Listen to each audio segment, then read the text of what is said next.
I'm not the funniest member of my system. Forgive me my 2 jokes. Khadgar put memes in his panel.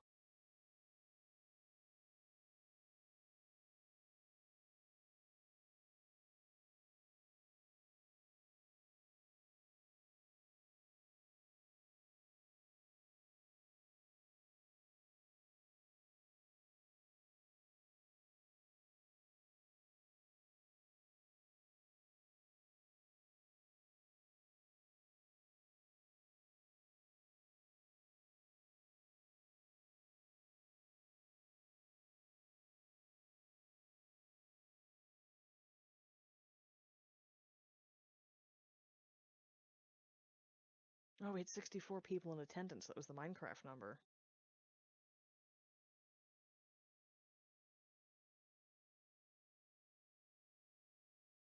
Oh, 68. Can we get one more? Yes!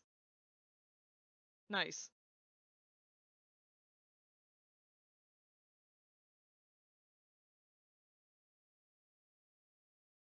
Alright, we're on the hour. Let's go ahead and get started. If people could begin to record, I would appreciate it. Thank you very much. Alright. Hello, everyone. Welcome to Living with a Problematic Fictional Identity and Where to Go from Here. I am going to put my script in panel questions so that you can follow along.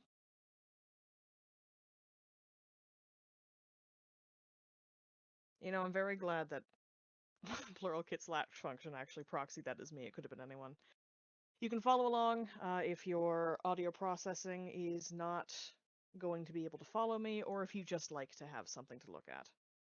We'll get started. Greetings, people, creatures, and other beings. Welcome. This is a revision of my 2022 panel about how to live with problematic, in air quotes, fiction-based identities, revised and represented as it was my first panel, and I thought I can do a better job this time, and my thoughts on the topic have evolved somewhat over the last few years. That being said, my name is Goratrix.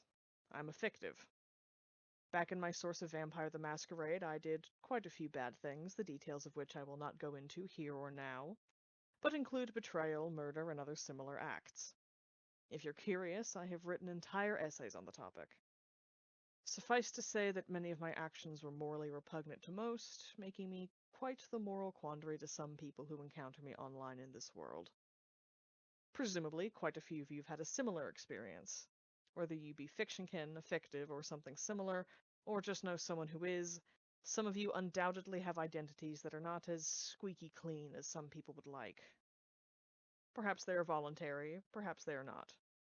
Perhaps you regret the things you, as in your identity, did, or perhaps not. Today we are here to discuss that, how to live with it, and where to go from here. I will say this.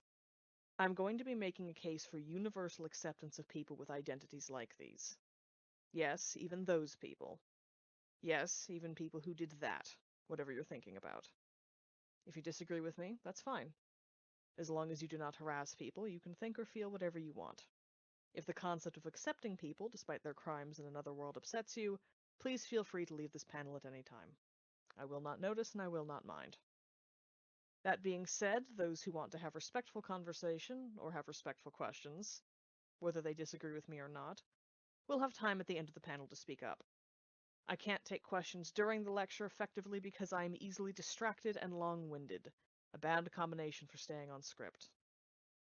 So please hold your questions for me until I open the floor for them. Thank you all for understanding and cooperating. To head off one question, though, if you're wondering if I always talk like this, yes, I do. You get used to it.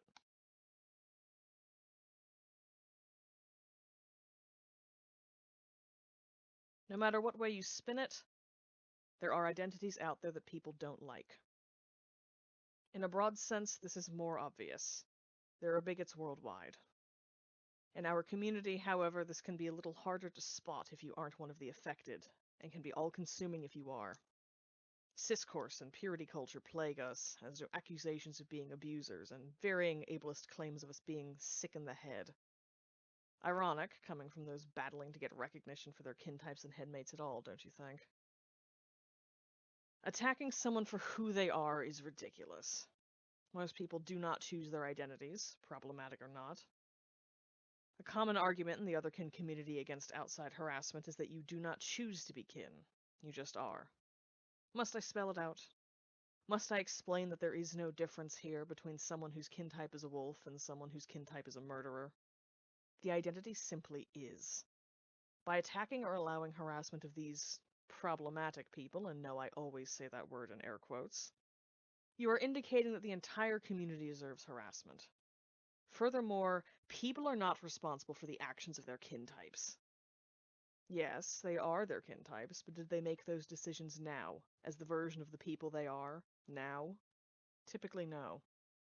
They did not choose to be this. They did not choose the actions. Leave them be. Ah, but Goretrix, you may be saying. What about the people that did choose their identity? And what about fictives, who have no distance between their sense of self and their fictional identity? They're fictomeres, we called on the fiction kind dream with. I shall address voluntary identities first. There are 1,001 reasons to voluntarily identify with, or on some level become, a character or creature. Some, such as my headmate Khadgar, would argue that the line of voluntary and involuntary is rather blurry in places, which I agree with, but that is not in the purview of this panel. Perhaps they are coping with something, maybe even the thing that the character is guilty of.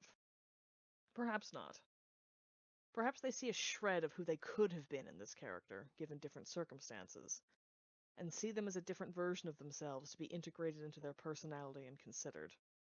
To be quite honest, it's none of our business. Identity is a deeply personal thing, especially identity that you choose for yourself.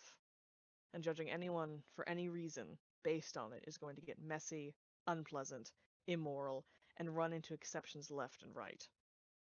Who's to say which exceptions are allowed and which are not? Who's to be the referee on the harassment of the right problematic identities? Are you going to be the gatekeeper, the judge, the jury? Are you a fucking cop? You can see how this could go wrong, I imagine. And furthermore, once again, these people did not perform these actions in this world, in this life. If you were to go to the authorities about these people, accusing them of a crime or some immoral act with no evidence other than they identify as a fictional character that did this, you'd be laughed off the block. These people have done nothing wrong, and I implore that those of you who disagree, please consider why you disagree. Have you considered why they took on the identity at all, or are you just experiencing a knee-jerk reaction? Put yourself in their shoes, just for a moment. Consider what might make you take on such an identity, and try to see it in other people. Assume the best, for assuming the worst tears you down as quickly as it tears down those around you, and, speaking as someone who repeatedly assumes the worst in people, it can destroy your life. Do better than I did. Grow from this before it consumes 1,000 years. You don't have that kind of time. Now, on to the topic of fictives, of which I am one. There's frequently a distinct divide in fictotype and fictive. While someone is their fictotype, in many cases they are also separate from it in that they have lived a life separate from their fictotype in this world. Note that I am speaking generally, not completely. Generalization is necessary for conversations like this, and I apologize for those who do not fit in with such generalizations or the words I am using. I'm speaking largely from personal experience. I am aware that this is not a strict binary. Fictives are not that way, or at least are not that way initially. Fictives can change into very different people upon exposure to this world and time spent living in it, something I know well from watching my headmates in fictives and systems I have befriended, and even have another panel about this. Fictives, typically, appear in the system as if they had been plucked straight from their source, from their life. They are precisely the people who made their life choices, and in some cases, those choices are abhorrent to your average internet goer. In my case, my morally questionable decisions include murder, betrayal, and human experimentation, among others. Does that make me a criminal, worthy of damnation? I argue, no, it does not. Why? Because the circumstances that led me to make the choices I did do not exist in this world. I have been here for years, and have done nothing that others would consider wrong, as far as I'm aware. I mostly eat oranges and listen to music.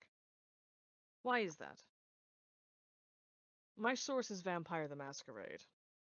My nightly life was filled with political, scheming, ancient vampires that would backstab me given a moment of weakness, a second of hesitation.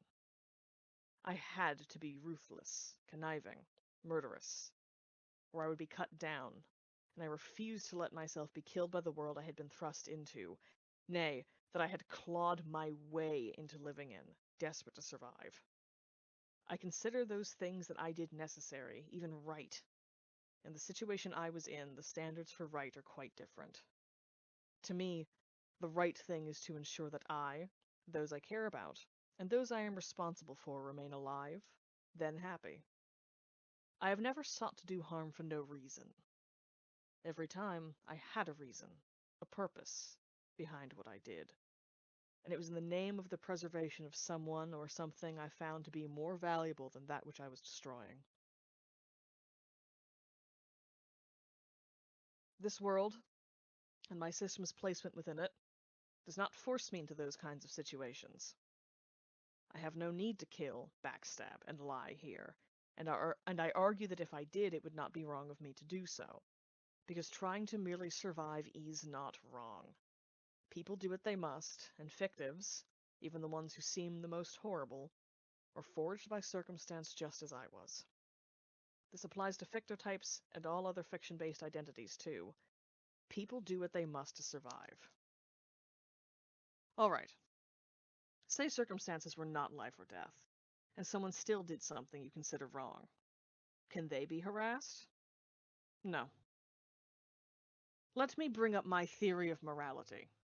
People do the best they can, in the circumstances they are in, with the information they have. What is best depends on nothing more than prioritization. In my mind, that is all morality is. Prioritization. What is more important? The life of an animal or the life of a human? Someone's bodily autonomy or someone else's life? Your life or someone else's? Your pocketbook or someone's livelihood? All morality can be broken down this way.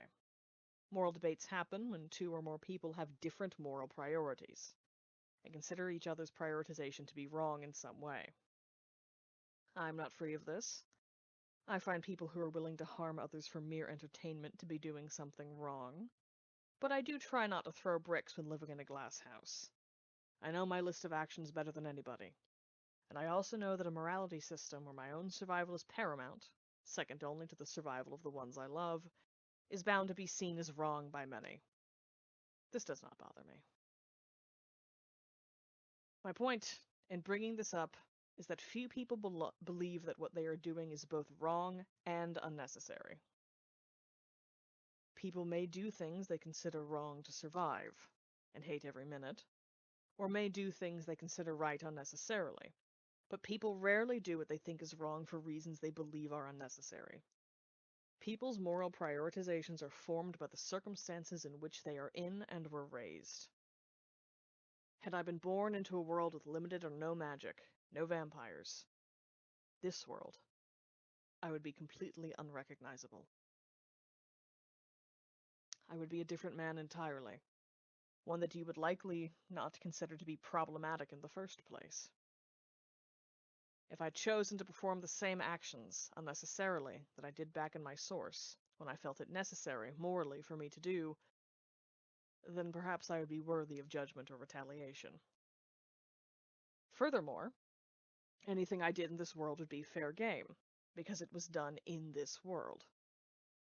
If I murder someone here, then yes, I should face some kind of retaliation for that. I would have done it here, just as things I did back in the world I am from earned retaliation there. It just seems ridiculous to me to judge someone by moral standards that they have no concept of nor connection with, across entire worlds and across the boundary of fiction, when chances are that they were doing the best they could with the way they saw the world. People who are problematic, in terms of fiction or fandom, are not inherently dangerous in this world because of the change in circumstances. And furthermore, don't they deserve another chance? A chance to be who they feel is best in these new circumstances? Anyone can change, especially when circumstances change. I have. Why can't you? Or someone else? That being said, no one is obligated to interact with anyone else. If you cannot get over what someone did back in their source and are uncomfortable with them, fine. That's your business, not theirs. Avoid or block them and move on.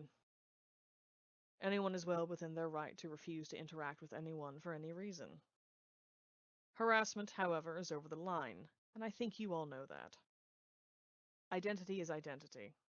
Leave well enough alone.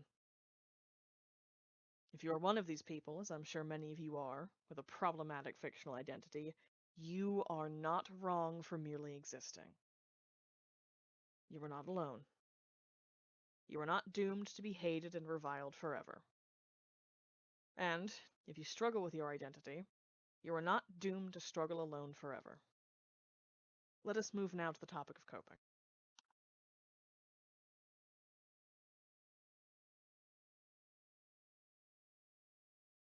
For fictives in particular, it can be extremely traumatic to come to this world and find out how different things are here.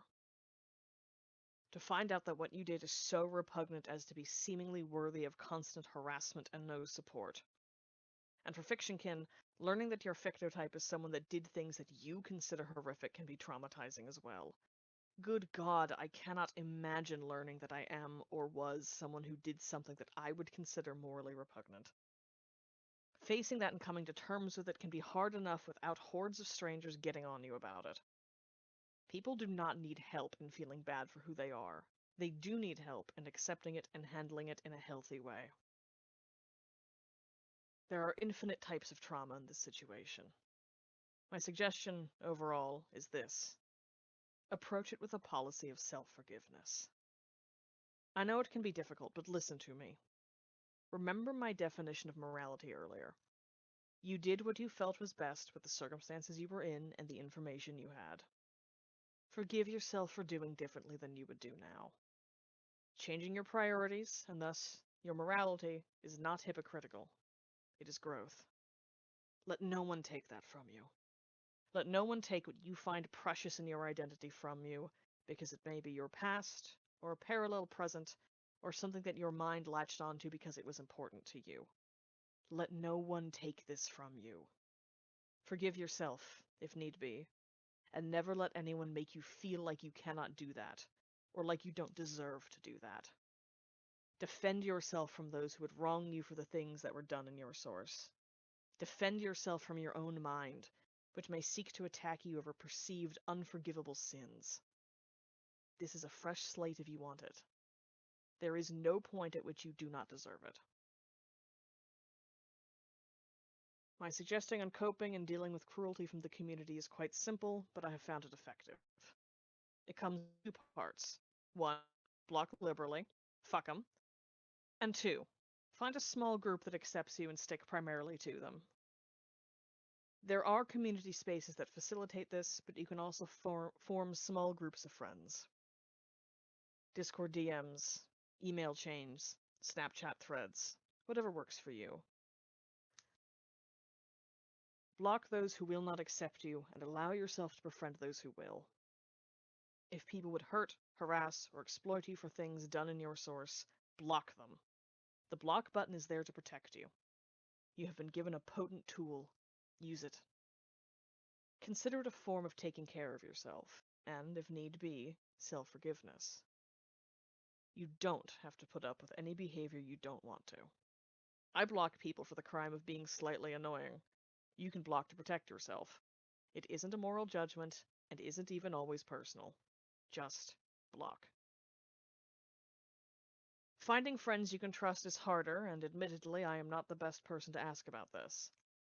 I am not the best at opening up, and have gotten lucky with the system's pre-existing friends.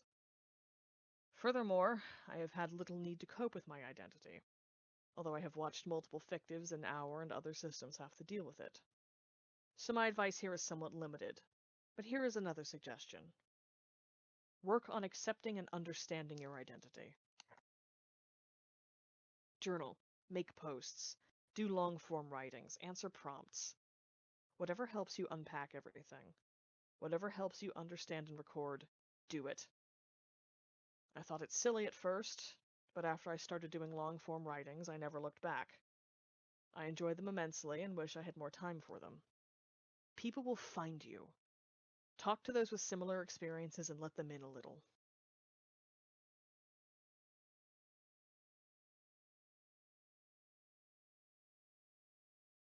Let us continue now on the topic of healing and changing. I spoke earlier of morality being shaped by circumstance, and of our ability to alter our morality via reprioritization, something fairly common in fictives especially. After all, fiction kind tend to have their own sense of morality before awakening as fiction kind, as do those with most other identities. We are capable of doing this, changing from what we are and were, but I ask, are we obligated to do so? Must we become good people, model citizens of the world we now find ourselves in? I say no. As long as you are not bringing direct harm to others, it is no one's business who you are, what you feel, what you believe. You should not be forced to change your very identity and sense of self just because someone else does not like it. The self is the most intensely personal thing about anyone, and it is no one's business but yours. However, I am also not saying that you should act with impunity here just as you would back in your source. Chances are excellent that you can't get away with what you would there, and if you're a fictive, you could hurt your headmates or get them in trouble. I would not presume to tell you how to handle dealing with your headmates, or whatever word you use to describe them, but I would not advise harming them intentionally. Chances are you are stuck with them, possibly for the long run. Does it not make sense to try to get along with them? I will, however, leave that in your discerning hands. I won't tell you how to live your life, but I will recommend that you think carefully about which parts of your behavior you wish to perpetuate moving forward. This should always be considered every time you enter a new, drastically different situation. This is just one of the most drastic. When it comes to myself as an example, I did not have to think on it much. I don't enjoy hurting people, I just did so out of necessity. Here, I am not pushed to behave the way I did. My cutthroat sense of morality is key to who I am, and I refuse to abandon it. But the objectionable parts of it never come up, since I was never pushed into dire straits here. I believe the worst thing I have done so far is threaten to block people who might theoretically harass me because I don't care enough to try to convince them on a one-on-one basis to respect me. What a nightmarish creature I am, truly. If you do not wish to change who you are, just as I did not, but also do not wish to do immoral things that would incite reasonable consequences, there is a balance to be struck between same identity and morals and new behavior. And that balance is different for everyone. I have worked out mine. You will have to take the time to work out yours.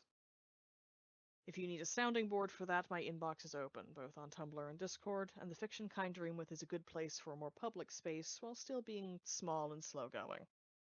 There is a link to that in the advertisements channel in this server. Perhaps you do want to grow beyond your identity, whether you be a fictive or someone with a different kind of identity that influences you in ways you do not like. I think that, if this is something on your mind, it is a good idea. With this kind of thing, wanting it tends to mean you need it. Remember what I said about morality and prioritization. That is a matter of reprioritizing. For other parts of yourself, don't think about changing what already exists. Think about adding on to it, and the change will come in time. Pick up a new hobby. Make some friends. Play a game. Make a playlist of songs you like but don't necessarily have anything to do with your fictional identity. Get involved in something creative, whether it be making or consuming, and relate to other characters. Modify your behavior in ways that make you happy, but remember two very important things. 1. Never change yourself because someone else wants you to. And 2. Changing who you are is not hypocrisy, it is growth. No one stays stagnant forever, even those of us who cling to our identities because we do not wish to move beyond them. Even as myself, as Goratrix, I grow and change, but well within the bounds of what people would think is still Goratrix. What now? So you have this identity steeped in fiction. So you have heard all of what I have to say thus far. Perhaps you are accepting this identity. Perhaps you are struggling with it. Perhaps you want to connect with and understand it more. Perhaps you have feelings you need to get off your chest. Perhaps you want to move on from it. What now? Find community. I cannot express enough how much community has helped me in accepting my current place in this world, who I am, and why I did the things I did, and why I do the things I do now. I am changing, just as everyone does, and accepting that has been difficult. I am more social in a positive sense than I have been since my pre-vampirism days, which was over 1,000 years ago, and I had a hard time accepting that until I began to make friends in the community who I legitimately enjoy speaking with. Communities of this type, I'm sorry to say, cannot be found in broad social media spaces like Twitter or Tumblr. It's too chaotic, too public, too out there. Smaller communities are our best bet. If you have any recommendations for smaller community spaces, feel free to put them in chat for people to go through. Again, I run the Fiction Kind Dream With, which, despite its name, welcomes anyone with any kind of fiction-based identity. And we put up with no harassment or judgment of any type. That kind of behavior gets corrected, and if it continues, the offending party is removed. There are plenty of spaces for people who want to be judgmental and downright bitchy. Let us have our havens, of which there are precious few. It is vital that your only external acknowledgement of your identity not be toxic. The self-hatred and emotional damage that can result from that is something I am sure many of you are all too familiar with. I will say, however, that community does not mean fandom. I do not recommend openly and publicly engaging with your source's fandom in the context of your identity. In most cases, this will lead to misunderstanding and harassment. Many people with fiction-based identities avoid fandom, period. I am one of these people. I cannot stand it. This goes doubly so for interacting with creators of a source in your capacity as your fiction-based identity. I recommend that you do not engage with them outwardly as this. This cannot go well. It will only make you and them uncomfortable. The only possible exception to this is when it comes to, say, having an identity based on a friend's OC or similar. Since they know you or a member of your system, they might be more accepting, or they might be more upset. Know that you did nothing wrong in having this identity, and that it may be best to not tell them to avoid the potential hang-up of them getting upset at the implication that you know their character better than they do. I would typically err on the side of not saying anything, but I will leave that in your capable hands. You may want to get advice from community members on a case-by-case basis if you are unsure of how to proceed. In addition to finding community, I recommend that you do writings on your identity. They don't have to be pages and pages long. Just a few paragraphs journaling your experiences would do. Write essays if you'd like, or just bullet-pointed thoughts. Answer prompts. Do creative writing exercises. You can keep these to yourself, or you can post them, which I would encourage. It can be immensely helpful to a newly awakened or formed individual to find writings, no matter how small, from someone like them. The relief and the feeling of thank God I'm not alone cannot be underestimated. Post them on your blog or in your smaller community. Post them on your personal website. Yes, your personal website, which you should have if you do any significant amount of writing. Just ask Paige. Or anywhere else you can slot them in. Write for yourself, and write for your past self who may have wished that there was more out there to guide them and make them feel like they were not alone. I know I wish that there had been more out there when I formed. Other VTM fictives, more writings from other problematic beings. Write to understand and accept yourself. Write to heal from any damages inflicted on you because of or by this identity. Write to leave something for future wanderers of our breed. Whatever your reason, I implore you to write. Write and find community. Spend time with people. Find elders of your community and speak to them. They have more insight than you can imagine, more ideas than you realize, and less time and energy to implement them than anyone would prefer. If you want to put yourself out there and build community, help run events, do things, excellent. I would love to see it, and I'm sure that others here would as well. If you want to just exist with your identity, maybe answer a few prompts, talk to some people, that's all you need. You need not do anything to deserve to exist as you are. You are more than enough, dear listener, and never, ever let anyone tell you otherwise. At this point, my long paragraphs of thoughts are over. I want to hear what you have to say. I made sure to get as much time as I could for you to ask questions, speak your comments, voice your concerns. This is your time. I'm sure many of you have questions at least. Ask away. That being said, please remember that I am not a professional. If you ask me a question that would be better served in therapy, I will tell you as much. I do not feel comfortable attempting some things. Alright, what questions do you have? I will have a little closing speech once we are done with questions, but we have about a half hour till then. Did I do that in exactly half an hour? Ooh.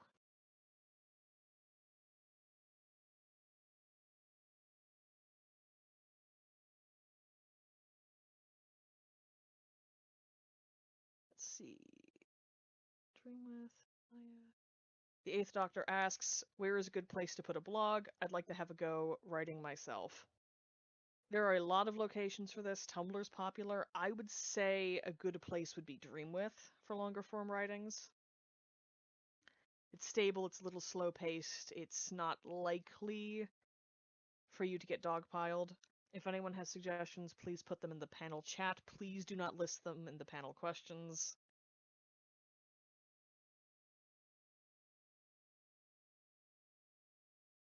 Kalixa, I hope I pronounced that correctly, asks, hi, can you talk a bit about having a source that has potentially caused harm in this world, for example, a problematic author, rather than being a problematic character? I actually thought about adding a section on this, but I thought I might go over time.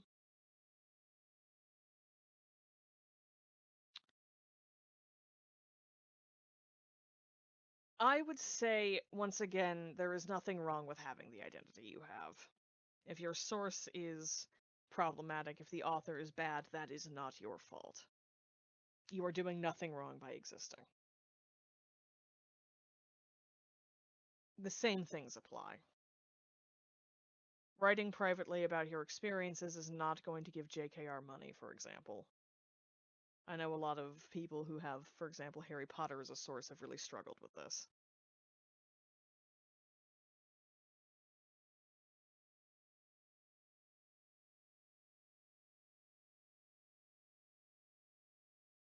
Okay, this isn't a question, but I do want to call attention to what Atari said in the panel questions chat. He says, I don't want to be treated like the things I did don't matter. It makes me extremely uncomfortable when people pretend that I wasn't a fascist once, that I've never hurt anyone, that I've never killed anyone. I want people to give people like that who have genuinely worked on themselves and changed space, no matter what. Yes, even people who used to hold objectionable beliefs in this world. I have a zine about this if people would like to see it. Could you link to that? I think that would be very, very useful. I think that is a very good point. I like it a lot. There are 1,000 ways to present your identity and for people to treat you, and you should be able to approach it however you want and establish whatever boundaries you want. It's not digitized yet, but I can post the pictures here if you wouldn't mind. If you could put them in the panel chat, I think that would be ideal. Thank you. That'd be great.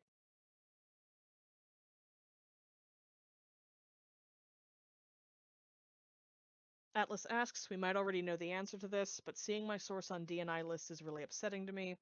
So, like, what do I do when it's on a lot of DNIs, even in places outside the Alter Human and fandom community? It is not your fault that people do not like your source. There is nothing wrong with you. I'm sorry that it's upsetting. That would be very difficult. Those people are not going to be friends with you. I would say avoid or block them. They're not going to be understanding in the first place. And I'm sorry. But you are not responsible for the behavior of other people. Remember that for everyone who has it on their DNI, there are hundreds, if not thousands, that don't. Many people will accept you.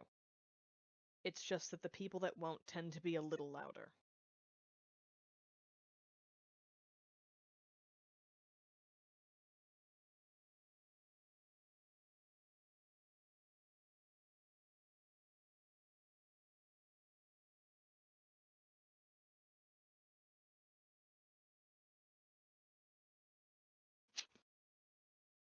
Glancing at chat real quick.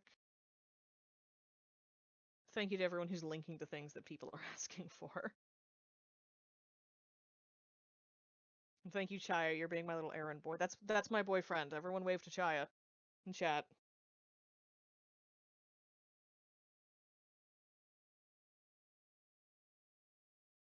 Waving to yourself.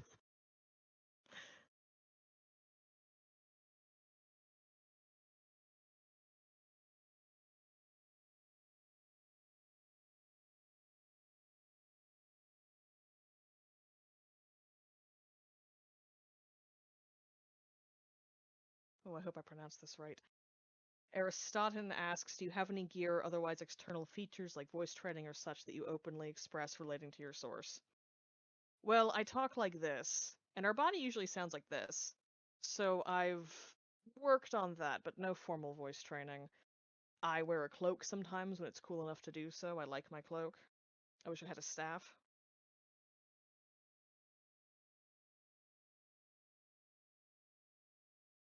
Mhm.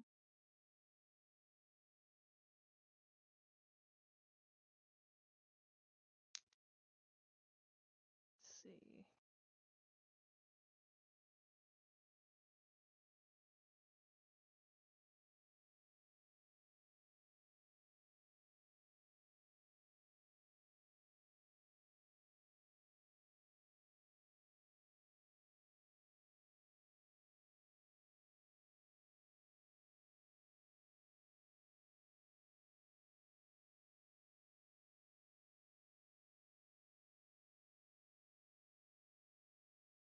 Okay. Sorry, I had to take a moment to try to untangle this question. Once again, I apologize if I mispronounce anyone's names. I'm kind of having to guess quickly. Tamame says, I'm admittedly apprehensive about my fictotype because even though there are many reasons for the objectionable actions due to a tangled web of circumstances and traumas, I fear that the outward presentation of her character is inherently so repugnant that I'd still be looked at with scorn. People do not take kindly to submissive and overly forward and sexual characters from a writing standpoint. So I'm kind of dealing with my identity contains someone who has killed an inconceivable amount of people, and even disregarding that, people would probably get mad at her anyways for objectively bad writing that negates any potential depth at the same time. I'd appreciate some insight on how to cope with both at the same time if possible. I feel like it would be the same as anything else, I'm sorry to say. If people look at you with scorn, block them. They're not worth your time. Anyone worth being friends with is going to give you the time to explain yourself, to understand you, to respect you, even if there are potentially bad writing decisions. I think a lot of people are from sources with bad writing decisions and with character archetypes that people often do not like. Again, it's going to be just finding people that are going to be accepting and blocking anyone who isn't, or otherwise avoiding them. I like blocking. I'm the blocking king.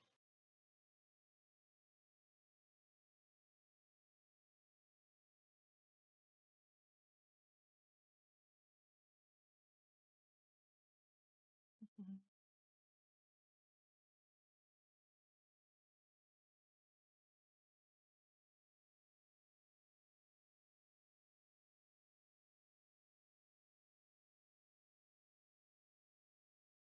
Skara says, I think for our collective, our biggest issue is less accepting problematic identities and more affirming them. We're not very source separated, not shoving ourselves into any boxes, don't worry, and it can be difficult for our folk who have a pretty major part of their identity centered around things that theoretically could do harm.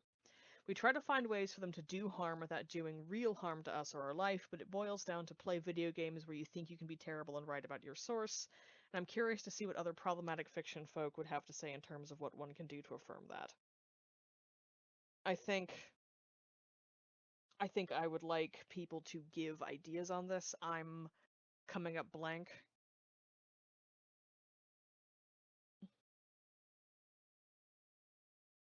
The main thing that is core to my identity that could do harm is that I'm a vampire, so drinking blood, but since coming here I've completely lost the urge. It's bizarre.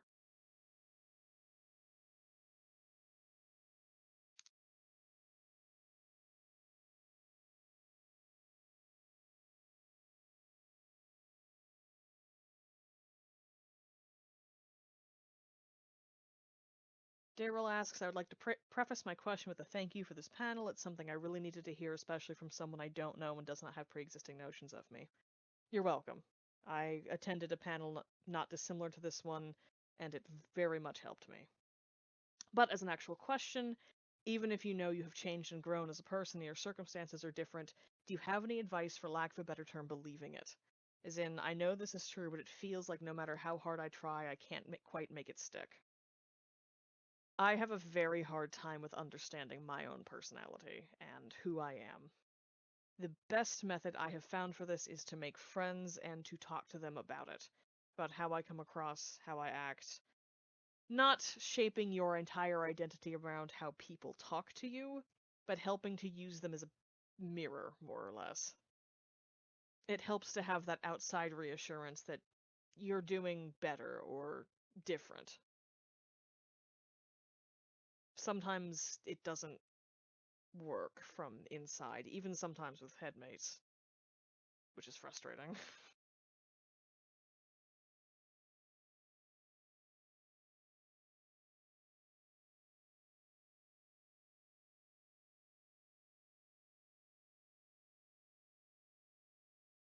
Pixis? I'm so sorry.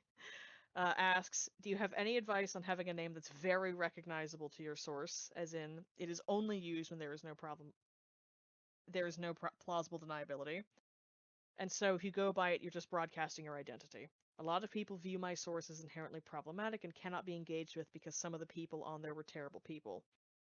I go by this just to avoid people expecting things of me based on source or disliking the fact that I'm a fictive of that in the first place and refuse to change my name. Well, you can change your name, but you don't want to, and you shouldn't have to. You can go by a nickname, you can go by anything you'd like, but my name is also fairly recognizable. Anyone who's into a certain era of VTM is very familiar with who Goratrix is. I haven't encountered very many people who recognize me, but I think that the VTM alter humanity overlap is smaller than I had originally assumed. All that being said, if people are going to judge you based on your name or your source, I would once again advise avoiding and blocking them. It is the people who are worth getting to know that will give you a chance. It's actually kind of convenient for people to tell you up front when it's not going to work out, as opposed to they find out later and then get unreasonable about it. It's an unfortunate and unpleasant truth, but some people are just going to be unreasonable. Atari says if you have personal issues that prevent you from blocking, I recommend making working on those a very high priority. I would agree. On Discord, also, very specifically, you can use the ignore function, which means you don't have to see what they say, but you can still interact with them if you need to, which is sometimes a happy medium.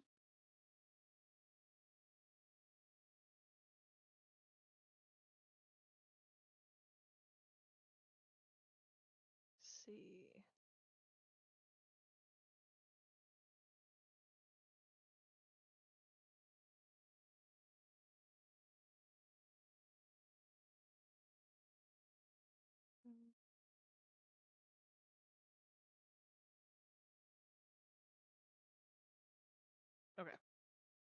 Gotten through some paragraphs of commentary.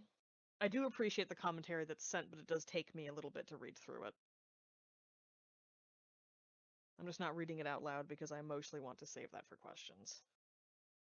Okay, I've reached the end of the questions chat for now. Let me take a look at chat.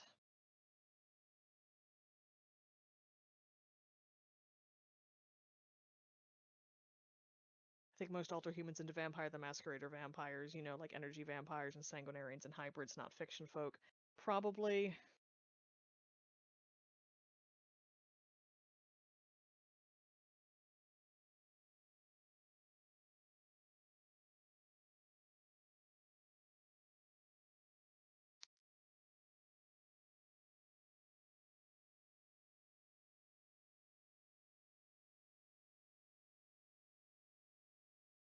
Scar is saying uh,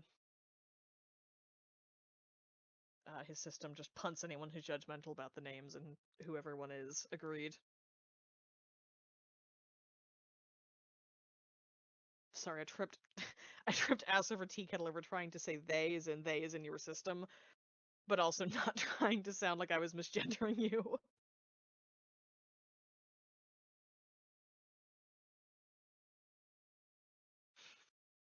Oh, the system. I'm they theming you because you're a group, not because I think you're a they them. I can see your pronouns. It's like, but it wasn't he because it was a we. Shit. Languages were mostly not invented for systems.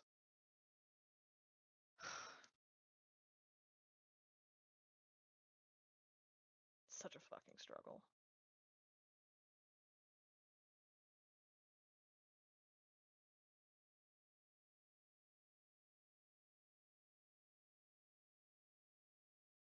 I guess I do have one other question. How do you personally go about taking something that's foundational to your sense of being that's problematic, but channeled to something that has a positive impact on yourself and those around you?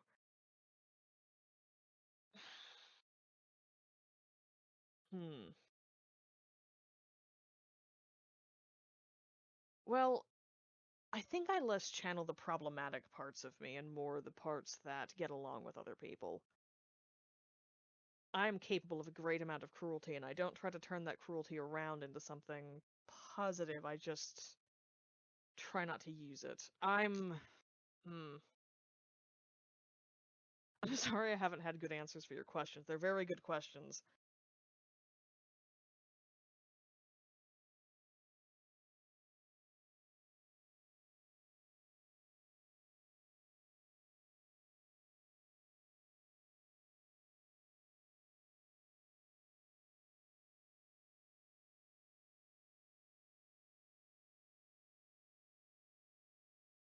I'm also, to be fair, not that aware of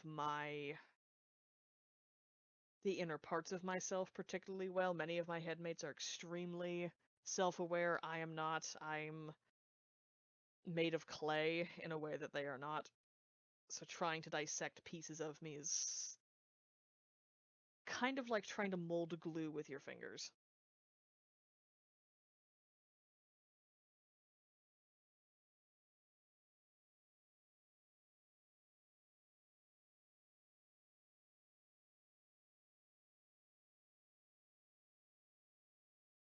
Damien asks, is it worth trying to accept your canon identity more publicly in safe spaces, obviously, or is it reasonable to always keep it private no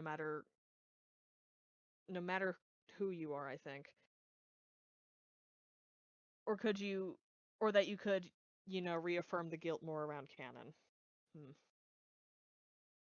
Ah, matter who you are, okay. Sorry, someone sent a message that was proxied and it jumped around a lot, so it really made it sound like I don't know how to read.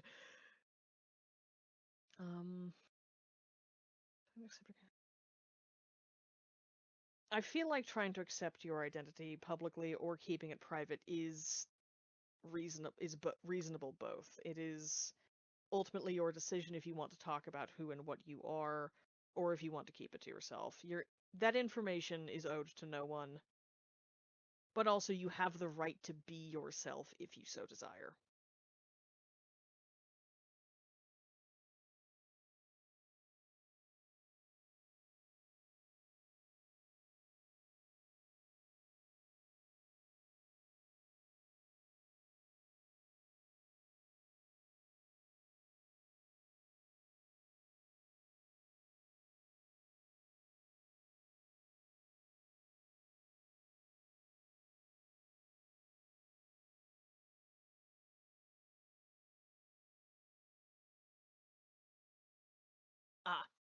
More asking if it's possible keeping so private could have detrimental effects to your sense of self. Yes, it could. If you keep it private, I would say to keep it private between yourself and some other external people. Keeping it private to yourself and only yourself is, I feel, likely to kind of get you in a spiral. It's going to make you fixate on things, and it's going to be hard to kind of let some of it go. I think you need at least one person to bounce off of.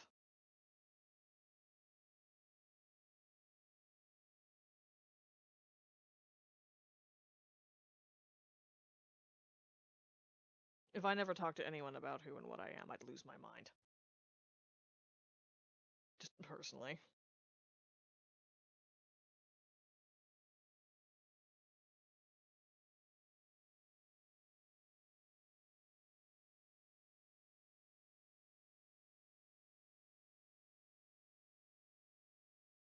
Atari says, I'm already losing my shit about this. My friends help hold me together. Exactly.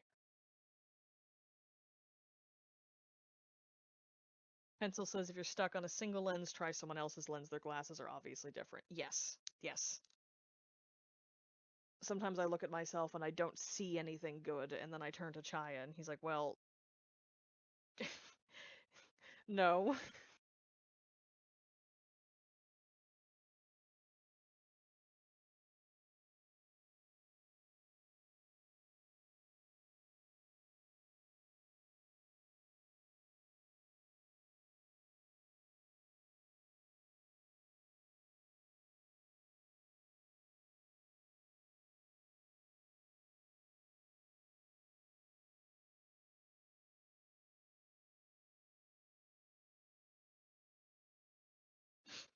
Chaya says, hi, I like you lots and lots. Let me tell you about it. Thank you. Let's see. Let's chat.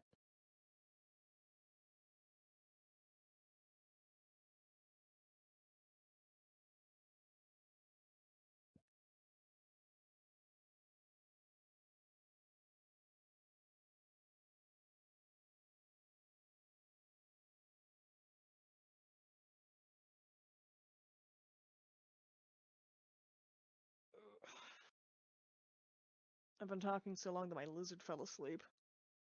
He decided I'm being boring.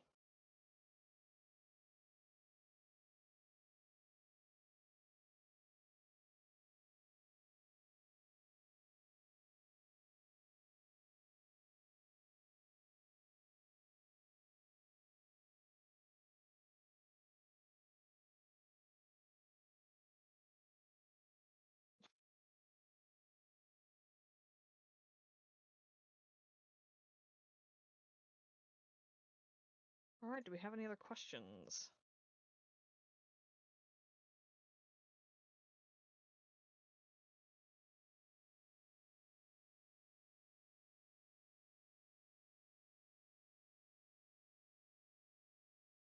Is a hot dog a sandwich? No.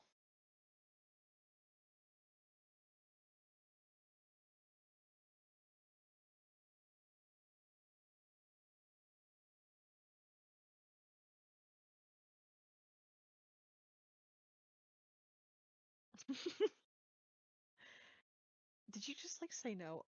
I don't have a complex opinion about this. No, it's the vibes.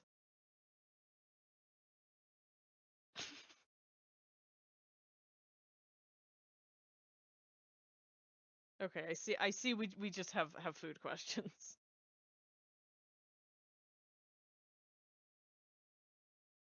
If you have more food debate, please put it in the panel chat as opposed to the questions. We've only got a few more minutes left. What's the meaning of life? I am an 1100-year-old vampire with a blog. I have no idea.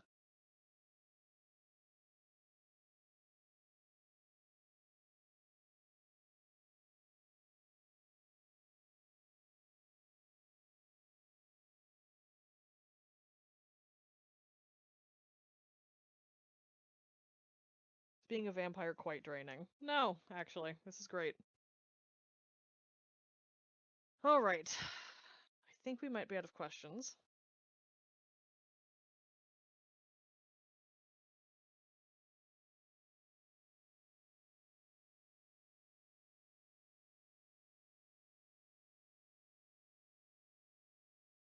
You mentioned a staff earlier. Have you ever bonked people on the head or had the urge to? I want a staff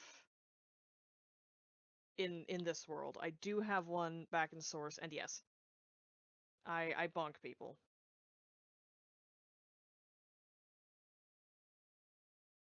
I have a question. I don't know what it is though. You can message me later if you think of it.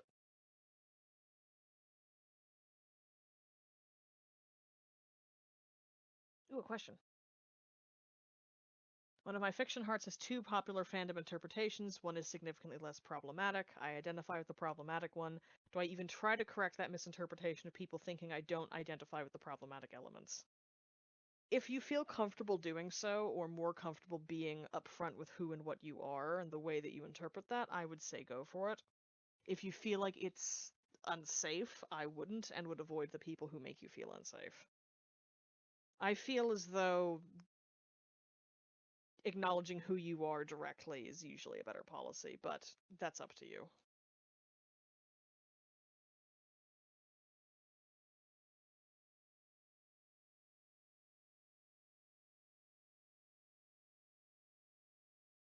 I have to say, Atari, that is very brave. The guy in New Vegas who did nothing wrong isn't me. Just putting a hand on someone's shoulder and going, no. All right. I think we are out of questions. We're running out of time, so I'm going to do my little post Q&A, my last little bit. Closing notes. Time. I already said all that. Oh, I already said all that. Before we go, however, I wanted to read you my favorite poem. You didn't know it'd be Gordrick's Poetry Hour, did you? I formed during OtherCon 2021, and my first memory of this world is Pale reading this poem at the beginning of his panel, which had a similar theme to this one. This is A Monstrous Manifesto by Cat Valente. If you are a monster, stand up. If you are a monster, a trickster, a fiend, if you've built a steam-powered wishing machine, if you have a secret, a dark past, a scheme, if you kidnap maidens or dabble in dreams, come stand by me. If you have been broken, stand up.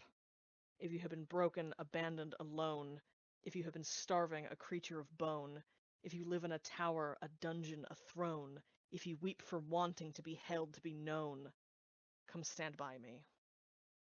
If you are a savage, stand up. If you are a witch, a dark queen, a black knight, if you are a mummer, a pixie, a sprite, if you are a pirate, a tomcat, a right, if you swear by the moon and you fight the hard fight, come stand by me. If you are a devil, stand up. If you are a villain, a madman, a beast, if you are a strowler, a prowler, a priest, if you are a dragon, come sit at our feast. For we all have stripes, and we all have horns. We all have scales, tails, manes, claws, and thorns. And here in the dark is where new worlds are born. Come stand by me. Thank you all for coming to my panel. I had so much fun. I hope this was meaningful to you. If you Google the name of the poem, you can find it. It's also in my script. The panel was recorded for anyone who missed anything. Thank you, thank you, thank you, and have a good rest of your OtherCon.